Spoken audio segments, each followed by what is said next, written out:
Nagtipon ang libo-libong mga rallyista sa Victory Monument sa Bangkok nitong Sabado, June 28 sa kabila ng malakas na ulan.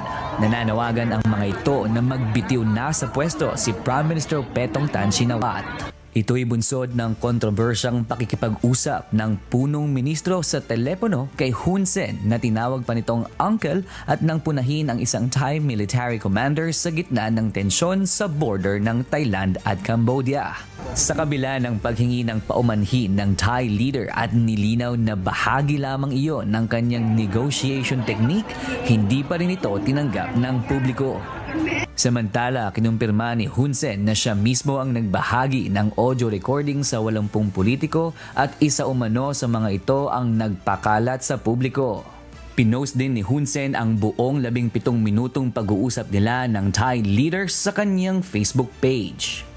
Ang insidente ay nag-ugat sa matagal ng tensyon sa pagitan ng Cambodia at Thailand na muling sumiklab matapos ang sagupaan sa border noong buwan ng Mayo kung saan napatay ang isang Cambodian soldier. Nakatakdang magpulong ang Constitutional Court ngayong araw upang pag-usapan kung tatanggapin ang petisyon na patalsikin sa pwesto ang punong ministro. Maaaring tumagal ng ilang buwan bago maglabas ang korte ng pinal na desisyon sa nasabing usapan. RK Llorca, humahataw sa balita ngayon.